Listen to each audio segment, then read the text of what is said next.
Análise em estúdio com José Francisco Pavia, professor universitário de Relações Internacionais, e Armando Esteves Pereira, diretor-geral editorial adjunto da Média Livre.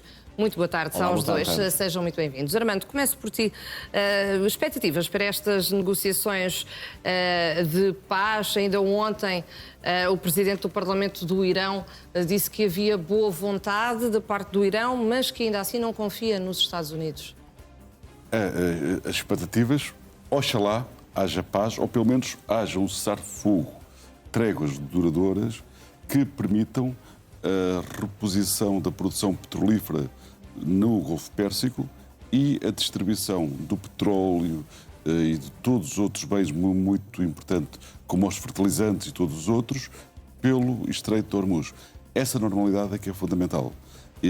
Agora, há muitas dificuldades para que haja que essas tréguas sejam duradouras. Não só as dificuldades da lista entre o Israel e os Estados Unidos, entre os Estados Unidos e o Irão, mas, sobretudo, sobre o que Israel quer fazer. Porque Israel tem uma agenda própria e tem uma agenda própria que agora passa por fazer, em grande parte do Líbano, aquilo que fez em Gaza. E isso é um grande também obstáculo, eu não diria para a paz, porque eu não acredito numa paz a longo termo entre os Estados Unidos e o Irão, para já, mas gostava que acontecesse. Mas pelo menos vai ser um acordo mais precário, digamos assim. Se forem tréguas que permitam a normalização da produção petrolífera e o transporte de bens essenciais fundamentais para o mundo no Estreito de Hormuz, isso já é uma grande conquista nos dias que correm. Acho que o caminho da paz vai ser ainda um caminho de pedras que é importante que seja trilhado. A longo prazo há coisas que favorecem a paz, nomeadamente as eleições intercalares nos Estados Unidos. Os Estados Unidos não se podem dar ao luxo de uma guerra duradoura porque vão ter eleições e se houver uma vitória esmagadora dos democratas nas eleições, o Donald Trump pode correr o risco de sofrer um impeachment nos Estados Unidos. Portanto, também tem algo a perder. E a minha esperança de paz até depende mais do que se passa nos Estados Unidos e na atitude do movimento que apoia o Trump, do MAGA, que está hoje completamente partido e dividido, do que propriamente nas relações exteriores entre os Estados Unidos e o Irão. Armando, tocaste aqui em alguns pontos bastante importantes, nomeadamente a questão do papel de Israel, mas, professor Pavia, nos Estados Unidos, olhando aqui para o caso de Donald Trump e esta pressão de que o Armando também falou, as eleições intercalares que tem, a questão do impeachment, quem é que vai à partida mais fragilizado ou mais pressionado para estas negociações? Boa tarde, antes de mais, que para ambos e também lá para casa, eu diria que o Irão tem aqui um enorme as de trunfo, se quiser, que é exatamente isto que foi agora referido, que é no fundo o controle do Estreito de Hormuz e, portanto, toda esta chantagem que está a fazer em termos da economia internacional, enfim, na não passagem quer do gás, quer do petróleo, quer dos fertilizantes e, portanto, todos os efeitos que isso tem na economia internacional. Enquanto que os americanos, pelo contrário, e por paradoxal que isto possa parecer, estão neste momento numa posição mais fragilizada. E porquê? Porque, repare, se ouvirmos as declarações de Donald Trump anteriores, portanto, no exato momento, antes de elas começarem, ele diz que não tem plano B. E não tendo plano B, obviamente que fica, digamos que, fragilizado, porque o desespero, se quiser chamar-lhe assim, para alcançar um acordo, é muito maior do lado americano neste momento do que do lado iraniano. Os iranianos, se quiser, controlam agora o timing e, portanto, para eles, tanto se lhes dá, se quiser, seja agora ou seja depois. Porque sendo o Irão uma ditadura, ainda por cima uma ditadura teocrática, enfim, direi que a sua nomenclatura não se importará se houver mais bombardeamentos e se isso causar, digamos assim, mais vítimas na população civil. É essa a essência, aliás, de uma ditadura, em contraste exatamente com as democracias. E, portanto, obviamente que o Irão tem tempo e tem o as de trunfo que eu acabei por dizer, que é o Estreito de Hormuz do seu lado. E depois, como se tudo isso não bastasse, ainda temos do lado norte-americano, J.D. Vance, que há quem diga que foi indicado como uma espécie de armadilha para ser ele, no fundo, a liderar estas negociações, porque, repare, ele é o líder do movimento MAGA que precisamente não queria a guerra. Aliás, isso foi agora descrito até na vossa peça no jornal Correio da Manhã, em que, de facto, naquela célebre reunião foi o único que não, digamos, queria a guerra. E, portanto, sendo ele agora que vai ter que fazer a paz, obviamente que mais pressionado ainda está, no sentido em que que, se continuar com a guerra, vai contra os seus próprios Mas acaba por princípios. ser o homem certo, entre aspas, para recuperar ou para que o Irão ganhe alguma confiança nos Estados Unidos? Eventualmente sim, porque o Irão, também gostemos ou não, tem enormes desconfianças relativamente a isso. Quem é que quebrou o acordo do JCPOA de 2015? Foi Donald Trump em 2018. Quem é que quebrou as negociações que estavam a decorrer em Genebra agora antes de 28 de fevereiro? Foi precisamente os Estados Unidos com o ataque abrupto em 28 de fevereiro. E, portanto, obviamente que o Irão tem razões substantivas para ter alguma desconfiança, digamos assim, face às intenções norte-americanas e, portanto, obviamente que está de pé atrás, como é normal. Entretanto, Armando, há pouco referias a questão do lado de Israel, que Israel tem sido implacável em relação ao Líbano, neste caso em relação ao Hezbollah, mas é precisamente um dos pontos nestas negociações por parte do Irão, não é? É que cessem os ataques ao Líbano. Exatamente. O Hezbollah é, no fundo, um movimento armado e financiado pelo Irão. Um movimento também xiita, tal como é a religião da esmagadora maioria do Irão e do regime iraniano. É uma ditadura clerical xiita. E Israel tem uma agenda. A guerra com o Irão é uma agenda israelita, não é dos Estados Unidos. Aliás, esse trabalho, que vai ser um livro publicado e que foi revelado em primeira mão pelo New York Times, mostra, de facto, como Netanyahu convenceu Trump que isto ia ser uma guerra fácil, bastava decapitar os ayatollahs e haveria uma mudança rápida no regime e não haveria problemas em controlar o Estreito de Hormuz. Isso foi o grande erro americano. Acreditou demasiado nas facilidades vendidas por Israel. Realmente, a missão militar dos primeiros dias foi extraordinária. A decapitação de grande parte da elite dirigente do Irão é uma das maiores operações de guerra e de inteligência, e aí os israelitas estiveram muito bem, até porque sabiam que naquele dia, naquela hora, o Ayatollah ia estar naquele preciso momento e precipitaram também o ataque porque sabiam onde ele ia estar naquele momento, mas depois não avaliaram prudentemente a capacidade de resistência do Irão. Porque, de facto, o Irão já perdeu grande parte dos dirigentes, as infraestruturas militares, grande parte delas estão destruídas, no entanto, continua com um grande poder de fogo e pode destruir e pode levar isso sim, à aniquilação de países do Golfo.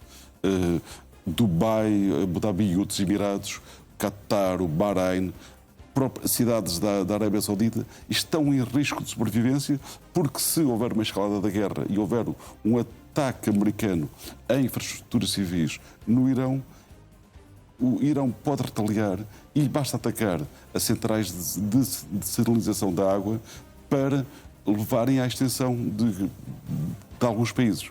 Portanto, porque os países do Golfo não têm capacidade de sobrevivência, ao contrário do Irão, se esses ataques acontecerem. Portanto, nesse aspecto, o Irão tem com a capacidade de resistência que eles têm, e depois estamos a falar de um país de mais de 90 milhões de pessoas, o regime, eles podem morrer 2 milhões, podem morrer 3 milhões, continuam a ser muito importantes e muito grandes. E depois tem uma grande capacidade de sacrifício, que é notável.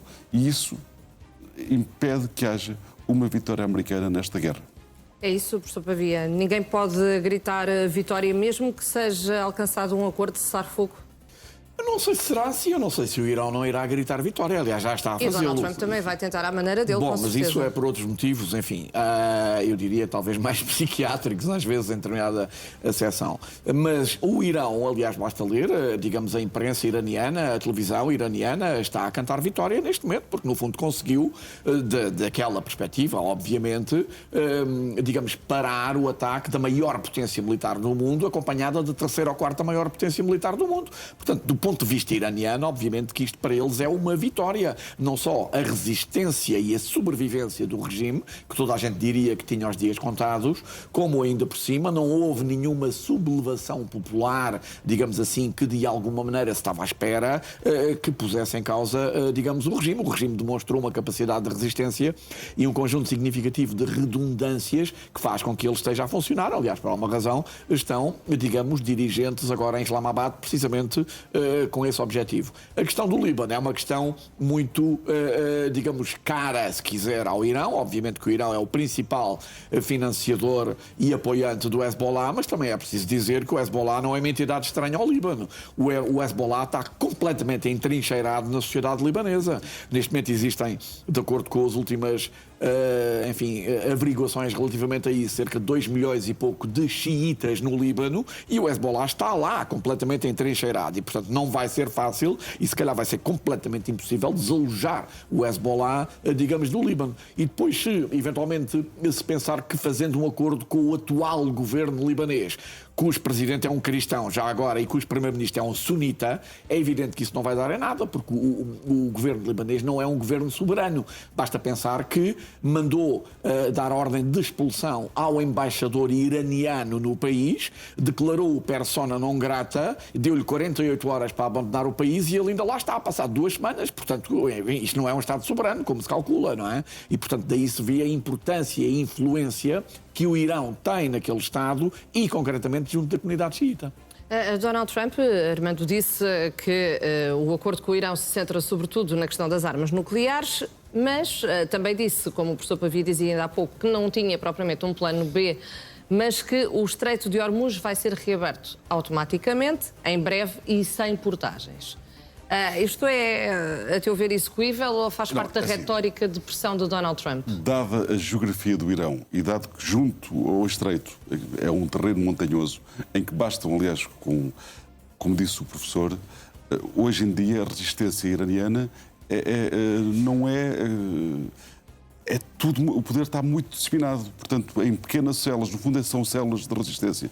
Portanto, basta uma célula de 2 ou 3 militares numa montanha com um drone ou até com um rocket e pode atingir um petroleiro e é uma desgraça. Portanto, podem passar 5, podem passar 10, mas o risco de haver um ataque é tão elevado e não creio que haja, sem a anuência do Irão, que haja seguradoras que deixem passar ou que segurem navios a passar no Estreito. Só mesmo com o risco do Estado, algum Estado dizer, se houver os Estados Unidos podem fazer isso, se os Estados Unidos pagarem e não alguma seguradora, esse risco poderia ser possível, mas dado o volume financeiro e os eventuais prejuízos desse risco, não acredito que sem o Irão dar o aval que haverá um transporte seguro no Estreito. Então o que é que leva Donald Trump a dizer isto, professor? É uma estratégia de persuasão?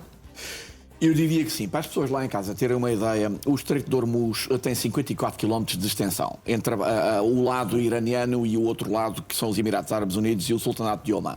Ora, nesses 54 km depois existem 2 canais de navegação, um de entrada e um de saída, que são relativamente fáceis de fechar, com algumas minas e com alguns drones subaquáticos e até com embarcações rápidas. Os iranianos, até com capacidades incipientes, se quiserem, podem literalmente fechar, digamos assim, o Estreito de Hormuz, porque lá está, as seguradoras depois não irão, digamos assim, segurar o risco, digamos assim, que existe naquela passagem. E, portanto, obviamente que o Irão tem este trunfo, como eu já disse aqui, aliás, várias vezes. E não vai ser fácil. Eu, aliás, diria que é impossível, digamos assim, conseguir controlar isso. Terá que ser através de uma negociação. A grande cartada que Donald Trump tem por esta altura para jogar nestas negociações, através de J.D. Vance, como sabemos. É ceder àquilo que o Irão está a pedir neste momento. É, no fundo, devolver-lhe ou descongelar, se quiser, os fundos iranianos que ainda estão congelados em instituições financeiras. Não se esqueça que uma parte deles já tinham sido descongelados no primeiro acordo em 2015, foram outra vez congelados em 2018 e, portanto, o Irão quer agora o seu descongelamento definitivo. Esse é o ponto número 1. O ponto número 2 é conseguir um cessar-fogo no Líbano. Esse aí já acabámos de dizer que será bastante mais difícil, dado que o pode interlocutor... ser travado aí pela vontade de Benjamin Netanyahu. Ora, aí está, precisamente, e, portanto, terá que haver uma pressão muito maior de Donald Trump junto de Benjamin Netanyahu. Nós sabemos que, se ele quiser, ele pode ter essa pressão, obviamente, no sentido de que Israel cesse, digamos assim, os ataques ao Líbano, faça, então, o cessar-fogo e, então, as 2 condições do Irão para que as negociações avancem estarão cumpridas. Mas lá está, Vânia, os Estados Unidos estão a ceder em toda a linha e, portanto, é o Irão que, no fundo, está a dar as cartas. É o Irão, no fundo, que tem os trunfos. Não sei se era isto que Donald Trump desejaria. Armando, mesmo que haja acordo, o que é que nos diz a história? Que pode ser um acordo precário ou que efetivamente pode ser algo duradouro? Isto também depende de Israel. Israel vai ter eleições em outubro e tudo depende também do... Israel... a guerra com o Irão é esmagadora, favorável entre os israelitas. No entanto, eles também não gostam das consequências. Israel tem forças para atacar via aérea o Irão, mas não tem forças para fazer mudanças no terreno, porque nem os Estados Unidos, nem Israel têm capacidade para meter militares que seriam precisos. Portanto, para um país como o Irão, seriam precisos pelo menos 2 milhões de soldados. Isso significaria uma grande taxa de mortalidade. E Israel tem uma população muito pequena. Aliás, a população de Israel, embora seja um dos exércitos maiores do mundo, uma grande capacidade militar e de inteligência tecnológica, é um país com uma população inferior à portuguesa. Portanto, é um país muito pequenino também, não é? Muito pequeno. Portanto, Israel pode fazer, mas Israel depende dos Estados Unidos. Os Estados Unidos são um grande aliado de Israel e os Estados Unidos são financiadores de Israel. Aliás, depois da defesa, o apoio externo a Israel é das maiores rubricas do apoio orçamental norte-americano. Armando Esteves Pereira, José Francisco Pavia, muito obrigado aos dois pela análise e um bom dia.